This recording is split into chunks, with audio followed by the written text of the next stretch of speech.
Sobat Maestro, sesaat lagi kita akan bersama-sama mengikuti program Hidup Sehat Pilihan Kita. Selamat mendengarkan.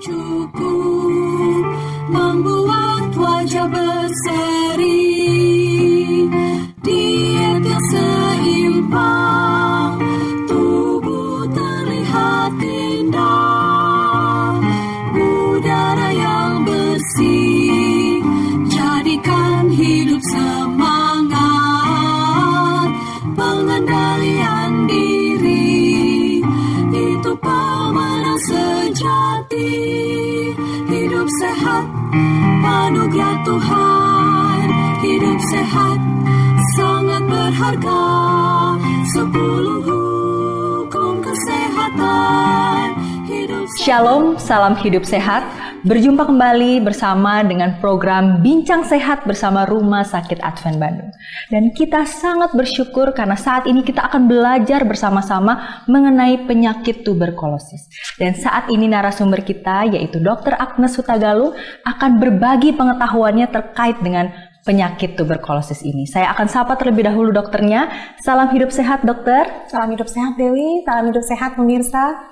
Oke, baik dokter, ini menarik sekali dokter karena penyakit tuberkulosis merupakan salah satu penyakit yang terbanyak juga ya di Indonesia terutama ya. Betul. Kita tahu banyak yang mengidap penyakit ini. Nah, kita mau belajar lebih lanjut dan kita tahu bahwa sebenarnya juga di rumah sakit kita, Rumah Sakit Advent ini memiliki satu pelayanan yaitu TB Dots ya dokter ya. Dan untuk pelayanan itu sendiri kalau saya tidak salah memang pasien yang berobat itu akan dibiayai pemerintah ya dok. Betul, ya. Nah ini berarti menunjukkan bahwa adanya perhatian khusus dari pemerintah terkait dengan penyakit ini. Nah ini boleh nggak dokter lebih jelaskan lagi kenapa ini bisa jadi pemerintah itu melihat bahwa ini sesuatu yang urgent kah atau bagaimana kira-kira gimana dokter? Iya betul Dewi. Jadi penyakit tuberkulosis ini masih banyak terdapat di negara kita, negara Indonesia. Jadi pemerintah sangat concern untuk hal ini. Nah hingga pada saat ini bahkan untuk data dari WHO tahun 2021 itu Indonesia menduduki peringkat ketiga di dunia setelah India dan Cina. Nah ini kasusnya sekitar 824.000 kasus dan itu angka kematian menyentuh angka sekitar 93.000. Dan dari 800-an kasus ini hanya 47% yang ditemukan. Nah, itu makanya selama kasus ini tidak bisa kita deteksi cepat ya, masyarakat kurang alert sama penyakit ini ya, mungkin TB ini akan tetap ada. Sedangkan tujuan pemerintah adalah eliminasi TB di tahun 2030. Berarti masih ada mungkin ya, sekitar 8 tahun lagi ya dok ya. Iya. Tapi tetap aja nih kita harus ada yang dikejar ya dok ya. Betul. Karena memang kalau dilihat sepertinya memang umum mungkin orang terkena penyakit TB tapi mereka mungkin juga belum tahu kalau mereka kena TB atau tidak. Nah dokter kira-kira ini bagaimana gejala daripada tuberkulosis ini sendiri? Ya, jadi tuberkulosis itu adalah suatu penyakit yang disebabkan oleh suatu kuman bakteri namanya Mycobacterium tuberculosis. Nah, orang kan taunya tuberkulosis paru, nyerangnya hanya paru kayak gitu ya. Padahal sebenarnya dia bukan hanya menyerang paru, tapi dia bisa mengenai organ tubuh yang lain. Nah, itu namanya TB, TBC ekstra paru. Nah, tergantung lokasi, misalnya dia kenanya di selaput otak, mungkin pernah dengar meningitis TB. Nah, itu adalah salah satu contoh TB ekstra paru atau TB usus, TB kelenjar. Nah, banyak juga yang datang dengan pembesaran kelenjar. Nah, kita harus tetap curiga ke arah TBC. Nah, tadi Dewi tanya gejala-gejalanya apa aja. Nah, gejala-gejala TB ini yang utamanya adalah adanya batuk yang tidak hilang dalam waktu kurang lebih 3 minggu. Nah, itu batuk. Nah, batuknya ini bisa batuk berdahak atau bisa batuk mengeluarkan batuk darah namanya, atau sampai dia sesak nafas. Mungkin ini kalau sudah penyakitnya sudah panjang, mungkin tidak diterapi dari awal. Lalu ada gejala demam ditambah dengan gejala tambahan seperti gejala demam yang demamnya tidak terlalu tinggi, namanya sumung-sumung ya, meriang ya. Itu kurang lebih 1 bulan yang tidak hilang-hilang. Atau lalu ada penurunan nafsu makan, lalu ada penurunan berat badan yang lumayan ya. Lalu ada keringat malam padahal dia tidak beraktivitas yang terlalu berlebihan.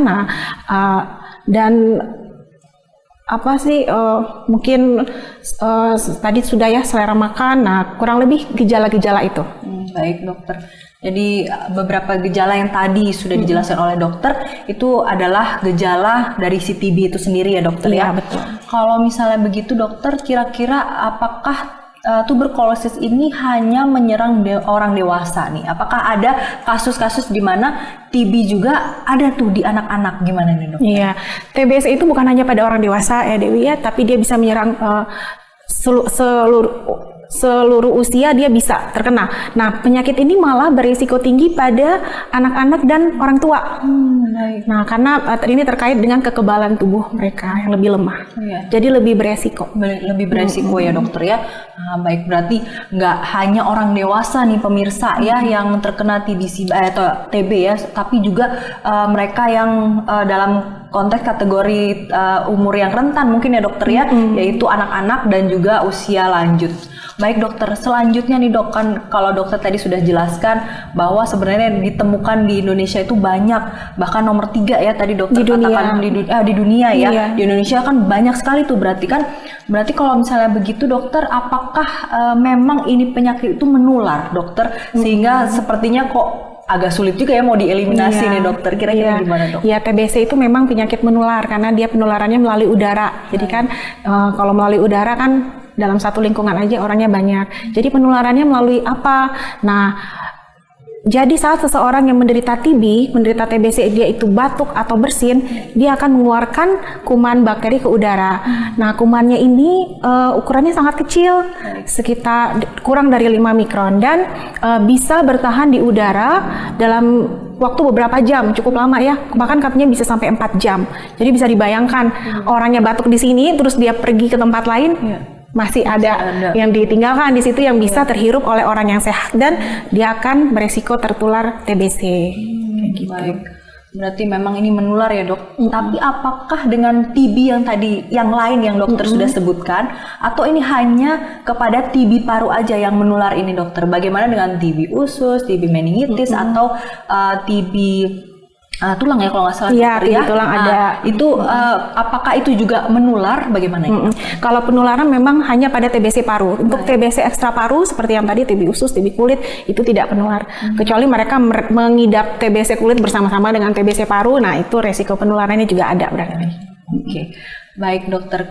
Kalau begitu kita lihat bahwa karena peningkatan juga ya, maksudnya di saat ini dari saat pandemi saat ini, apakah boleh juga kita lihat bagaimana perbedaannya dokter, kan sama-sama mungkin gejalanya batuk begitu, apakah dokter boleh menjelaskan sedikit supaya orang-orang atau pemirsa yang menyaksikan ini bisa paham, oh ini TBC atau COVID nih, jangan-jangan selama ini mungkin dipikir COVID tapi rupanya TBC dan tidak dilakukan pengobatan. Nah ini kan akan berlangsung lebih lama lagi ya dok. Ya, bolehkah dokter menjelaskan sedikit dok kira-kira? Iya, memang penyakit COVID ya. Kita kan masih dalam pandemi COVID ini sangat berdampak ya, terutama juga dalam penemuan kasus TB. Jadi deteksi kasus TB-nya menurun pada saat pandemi COVID. Bisa karena pasien yang takut berobat atau memang gejala yang sama-sama menyerang paru. Jadi tidak terdeteksi. Nah, beda ini gimana ya? Tadi dari diagnosis pasti untuk TBC itu adalah melalui ada namanya pemeriksaan tes cepat molekuler TCM untuk TB. Nah, jadi kita membedakan dari situ. Yang pertama ya dari gejala pastinya ya. Kalau kan tadi batuk kurang lebih 3 minggu, jadi nggak ujuk-ujuk batuk 3 hari berasa langsung. Nah, sedangkan COVID kan bisa dalam waktu berapa hari. Nah, kita bisa kemungkinan COVID-nya juga ada. Sedangkan TB ini dia ada gejala batuk lebih kurang 3 hari, ada gejala demam, penurunan berat badan dalam beberapa bulan. Dari situ sudah terlihat. Lalu dari pemeriksaan penunjang, nah mungkin kita pemeriksaan TCM TB itu kan diagnosis utama untuk pemeriksaan TB paru adalah TCM untuk TB.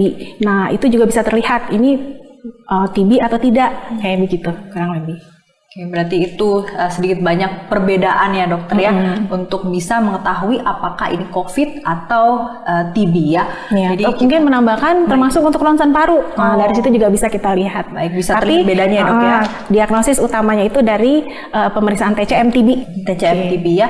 Jadi nanti kita bisa lihat di situ perbedaannya. Jadi tidak juga langsung ya. TB itu berarti memang dibutuhkan waktu yang lama juga untuk prosesnya ya untuk mengetahui. Sobat Maestro, Anda baru saja mendengarkan program Hidup Sehat Pilihan Kita. Terima kasih atas kebersamaan Anda. Istirahat yang cukup membuat wajah berseri. Diet yang seimbang, tubuh terlihat indah. Udara yang bersih, jadikan hidup semangat. Pengendalian diri, itu pemenang sejati. Hidup sehat, anugerah Tuhan. Hidup sehat, sangat berharga. 10 hukum kesehatan. Hidup sehat.